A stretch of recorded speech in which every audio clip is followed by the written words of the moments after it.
Hello students, welcome to Binita Tutorial. আজি ভালেমান দিনৰ পিছত মই তোমালোকলৈ আকৌ ঘূৰি আহিছো তোমালোকৰ মাজলৈ ভাবিছো কন্টিনিউ ভিডিও দিয়াৰ প্ৰতিশ্ৰুতি দিছো আজি। ওকে, আজি মই তোমালোকক এটা বৰ সুন্দৰ কবিতা মোৰ মানে কবিতাটো পঢ়ি খুব ভাল লাগিলে। কবিতাটো হৈছে এইখন কিতাপৰ আমাৰ শুৱালা পাঠ ক্লাছ 6ৰ হল। এই ক্লাছ 6ৰ যদিও কবিতা এই কবিতাটো পঢ়ি মোৰ ইমান ভাল লাগিলে। এই কবিতাটো যিমান বয়সৰ ল'ৰা ছোৱালী নহওক, যিমান বয়সৰ ব্যক্তি নহওক, সবৰে কাৰণে এই কবিতাটো বিৰাট বেছি প্ৰয়োজনীয় কবিতা। কবিতাটো শুনিলে ভাল লাগিব। সৰু সৰু শব্দ আছে, একো বিশেষ টান শব্দ নাই, সৰু সৰু ভাৱ প্ৰকাশ কৰিছে, কিন্তু কবিতাটোৱে অন্তৰ চুই যাব সকলোৰে।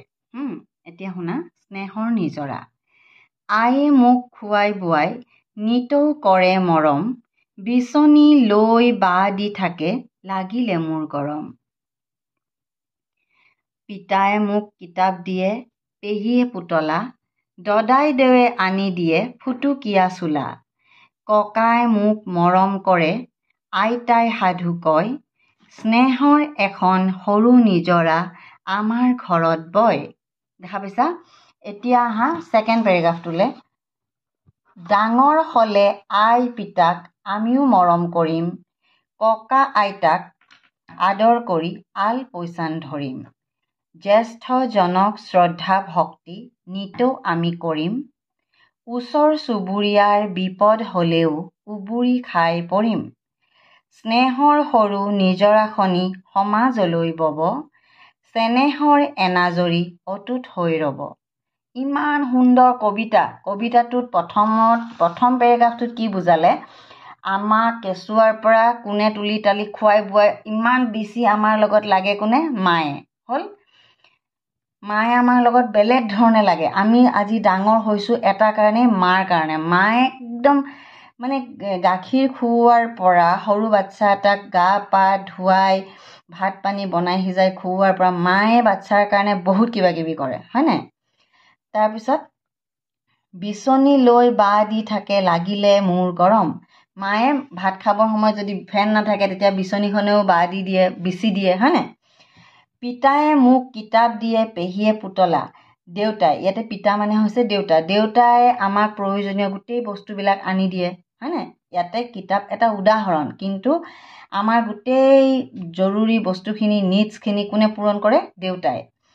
পেহীয়ে কি আনি দিয়ে? পেহীবিলাকে সদায় আমাক মৰম কৰে, পেহীয়ে পুতলা আনি দিয়ে।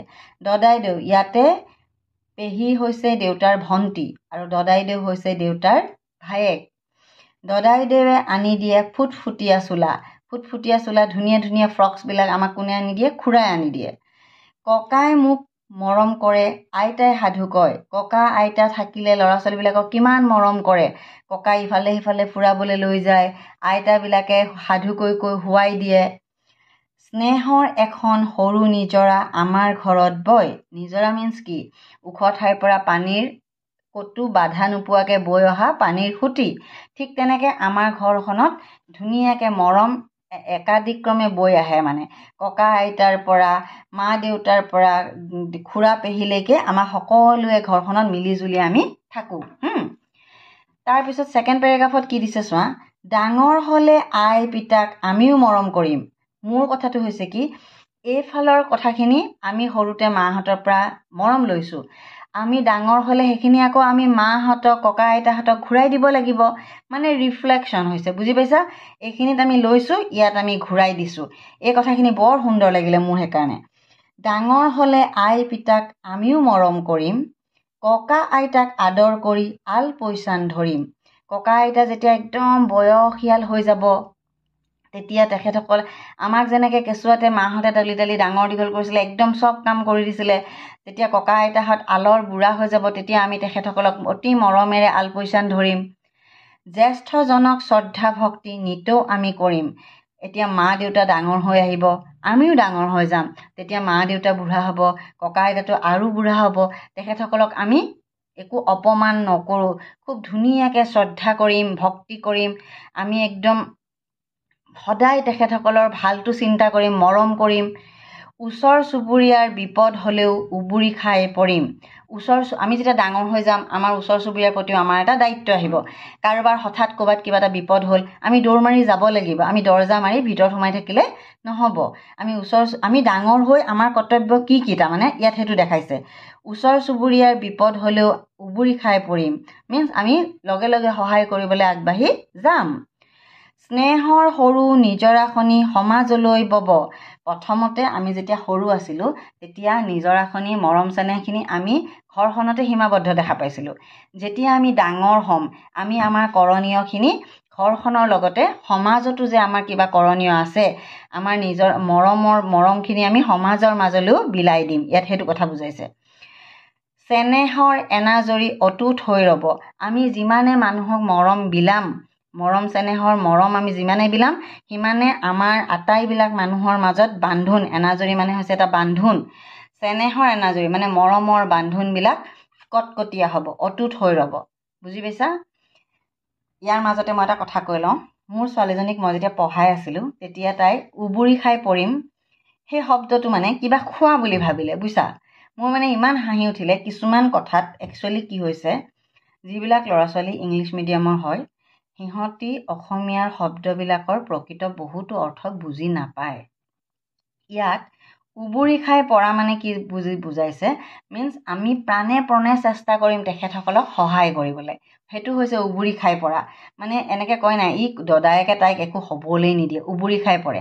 মানে প্ৰতিটো মুহূৰ্ততে দদায়েকে তাইক মৰম কৰে, হেৰি কৰে, মানে একো হ'বলৈ নিদিয়ে, তেনেকুৱা ধৰণৰ বস্তু। উবুৰি খাই পৰা মানে এনেকৈ কিবা এটা খাবলৈ পৰি যোৱা নহয় তাৰমানে অতি মৰমৰ, অতি মানে ওচৰ চুবুৰীয়া বিপদ হ'লেও আমি যিকোনো আমাৰ যিমান প্ৰব্লেম থাকিলেও সেইবোৰ আওকাণ কৰি আমি তেখেতসকলক সহায় কৰিবলৈ আগবাঢ়ি যাম। এতিয়া আশা কৰোঁ চবেই কবিতাটো বুজি পালা। আকৌ এবাৰ মই পঢ়ি দিছোঁ। কবিতাটো মোৰ অতি ভাল লাগিছে। ক্লাছ 6ৰ ষ্টুডেণ্টবিলাকেও ভালকৈ শুনা। মোৰ মতে প্ৰত্যেকজন ব্যক্তিয়ে এই কবিতাটোৰ কথা ভাবিব লাগে। কাৰণ আজিকালি আমি নিউক্লিয়াৰ ফেমিলিত থাকোঁ। আমি মা দেউতা এটা বাচ্চা, হয়নে? তেনেকৈ আমি ডাঙৰ হৈছোঁ। আমি ককা আইতাৰ মৰম পোৱা নাই বা খুৰা পেহীৰ মৰম পোৱা নাই। আমি সমাজৰ প্ৰতি কৰণীয় কথাখিনি বুজি পোৱা নাই। সেইকাৰণে এই কবিতাটো বিৰাট ধুনীয়া কবিতা মোৰ লাগিছে। আৰু তোমালোকৰ কেনেকুৱা লাগিছে, ডাঙৰসকলে যদি কবিতাটো পঢ়ি কেনেকুৱা লাগিলে অনুগ্ৰহ কৰি কমেণ্টত জনাব। কবিতাটো বৰ সুন্দৰ কবিতা। মানে কি আমাৰ সমাজৰ প্ৰতি কৰণীয়খিনি এই লাষ্টৰ পেৰেগ্ৰাফটোত বৰ ধুনীয়াকৈ দেখাইছে। এবাৰ মই আকৌ পঢ়ি দিছোঁ। আয়ে মোক খুৱাই বুৱাই নিতৌ মৰম কৰে, আয়ে মোক খুৱাই বুৱাই নিতৌ কৰে মৰম। ইয়াত ছন্দ মিলাইছে। ইয়াতে এইটো মৰম, এইটো গৰম। এইটো পুতলা, এইটো চোলা, এইটো কয়, এইটো বয়, এইটো কৰিম, এইটো ধৰিম, এইটো কৰিম, এইটো পৰিম, এইটো বব, এইটো ৰ'ব। এইবিলাক হৈছে ছন্দ মিলোৱা বুলি কয়। ইন জেনেৰেলি মায়ে খুৱাই বুৱাই মৰম কৰে। সেইটো আমাৰ বাক্যটো আমি লিখোঁতে সেইটো বাক্যই লিখিম। আৰু আয়ে মোক খুৱাই বুৱাই নিতৌ কৰে মৰম, বিচনী লৈ বা দি থাকে লাগিলে মোৰ গৰম। পিতাই মোক কিতাপ দিয়ে, পেহীয়ে পুতলা, দদাই দেৱে আনি দিয়ে ফুটুকীয়া চোলা। ফুটফুটীয়া চোলা, ফুটফুটীয়া আৰু ফুটুকীয়া ছেইম মিনিং। ককাই মোক মৰম কৰে, আইতাই সাধু কয়, স্নেহৰ এখন সৰু নিজৰা আমাৰ ঘৰত বয়। ডাঙৰ হ'লে আই পিতাক আমিও মৰম কৰিম, ককা আইতাক আদৰ কৰি আল পৈচান ধৰিম। জ্যেষ্ঠজনক শ্ৰদ্ধা ভক্তি নিতৌ আমি কৰিম, ওচৰ চুবুৰীয়াৰ বিপদ হ'লেও উবুৰি খাই পৰিম। স্নেহৰ সৰু নিজৰাখনি সমাজলৈ বব, চেনেহৰ এনাজৰীত অটুট হৈ ৰ'ব। হ'লনে? কবিতাটো অতি সুন্দৰ কবিতা। তোমালোকে সকলোৱে পঢ়িব চেষ্টা কৰিবা। ইয়াতে বৰ ধুনীয়াকৈ এটা বস্তু দিছে, পাঠবোধ। আমাৰ আজিকালি কবিতাবিলাকত দিয়াই থাকে। এই পাঠবোধটো মই পঢ়ি দিছোঁ। কাৰণ বহুত সৰু সৰু ল'ৰা ছোৱালীবিলাকে অসমীয়া ভালদৰে পঢ়িব নাজানেও। শুনা, আই অৰ্থাৎ মা আমাৰ সকলোৰে পূজনীয়। সেইদৰে দেউতা, ককা, আইতা, দদাইদেউ মানে খুৰা, পেহীও সকলোৰে পূজনীয়। ঘৰখনৰ শিশুসকলক ভাগে ভাগে তেওঁলোকে মৰম চেনেহ যাচে, সাধু কথা কয়, লালন পালন কৰি ডাঙৰ দীঘল কৰে। ঘৰখনত যেন সকলোৰে মাজত এটি মৰমৰ ভাৱ বৈ থাকে এনে উপলব্ধি হয়। উপলব্ধি মানে ফিলিংছ। গতিকে শিশুসকল নিজে যেতিয়া ডাঙৰ হ'ব তেওঁলোকে ঘৰখনৰ সমূহ সদস্যৰ প্ৰতি কৰ্তব্য কৰিব লাগিব। ওচৰ চুবুৰীয়াসকলৰ প্ৰতিও শ্ৰদ্ধা ভক্তি সহায় আৰু বিপদ আপদত সহায় সহযোগ কৰিব লাগিব। গম পাইছা? ইমান সুন্দৰ কবিতা নহয় এইটো, মই সেইকাৰণে বাৰে বাৰে তোমালোকক পঢ়ি দিছোঁ। কবিতাটো লিখিছে কোনে? বীণা বৰুৱা। কবি পৰিচয়। কবি বীণা বৰুৱাৰ জন্ম কেতিয়া হৈছিল? 1954 চনৰ ঢকুৱাখানাত জন্ম হয়। তেওঁৰ প্ৰকাশিত পুথিৰ সংখ্যা 18খন। তাৰ ভিতৰত 11খন শিশুৰ বাবে লিখা পুথি, 19খন পুথি প্ৰকাশৰ বাটত।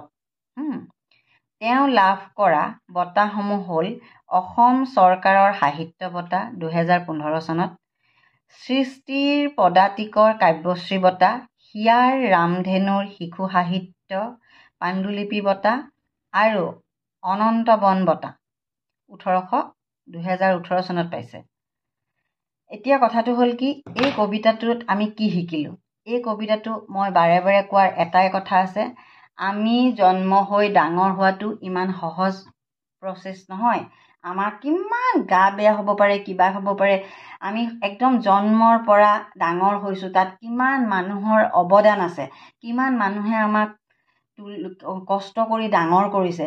আৰু আমি ডাঙৰ হ'লে সেইখিনি কষ্ট পাহৰি নাযায় সমাজৰ প্ৰতি, মা দেউতাৰ প্ৰতি, ককা আইতাৰ প্ৰতি আমি দায়িত্বশীল হ'ব লাগে। আমি ডাঙৰ হৈ ভাল চাকৰি বাকৰি কৰি বোলে বিদেশত গুচি গৈ গোটেইখিনি পাহৰি গ'লোঁ, এনেকুৱা কেতিয়াও হ'ব নালাগে। আমাৰ মা দেউতাৰ প্ৰতি, ককা আইতাৰ প্ৰতি, মানে ঘৰখনৰ সমূহ সদস্য, খুৰা পেহী জেঠাই সকলোৰ প্ৰতি আমি দায়িত্ববোধ থাকিব লাগিব। আমাৰ সমাজৰ প্ৰতি আমি দায়িত্বশীল হ'ব লাগিব। আমি সকলোৰে ভাল চিন্তা কৰিব লাগিব। সেইকাৰণে এই কবিতাটো মই তোমালোকলৈ আগবঢ়াইছোঁ। আশা কৰোঁ তোমালোকে কবিতাটো ভাল পালা। আৰু ডাঙৰসকলে, যিসকল ডাঙৰ হৈছে, কোনো পঢ়িবৰ কাৰণে কবিতাটো শুনা নাই, পাইছে কাৰণেই শুনিছে, সেই সকলেও মন্তব্য দিব, আপোনালোকে কমেণ্টত লিখিব কবিতাটো সঁচাকৈ আজিৰ মানে সময় উপযোগী হৈছে নে নাই। কবিতাটো, এই কবিতাটো অতি সময় উপযোগী হৈছে। গতিকে ল'ৰা ছোৱালীখিনিয়ে এইটো ক্লাছ 6ত দিছে যদিও বহুত ডাঙৰ ল'ৰা ছোৱালীও এই কবিতাটো পঢ়িব লাগে। এই কবিতাটো শুনি গ'লে কাৰো লোকচান নহয়। কবিতাটো সাৰ মৰ্মখিনি বুজি পাই কৰণীয়খিনি কৰিব বুলি মই আশা কৰিলোঁ। আৰু যদি কবিতাটো ভাল লাগিলে সকলোৱে শ্বেয়াৰ কৰিব। আশা কৰোঁ কবিতাটো পঢ়ি মোৰ মতে সকলোৰে ভাল লাগিব। কবিতাটো অতি সময় উপযোগী হৈছে। আৰু সকলোৱে শ্বেয়াৰ কৰিব আৰু লাইক এটা কৰিবলৈ নাপাহৰিব। আৰু কমেণ্টত লিখিব এনেকুৱা ধৰণৰ আৰু কবিতা আপোনালোকে বিচাৰে নেকি। অ'কে, আজিলৈ এৰিছোঁ। অহা কাইলৈ বেলেগ এটা ভিডিঅ'ত আকৌ লগ পাম।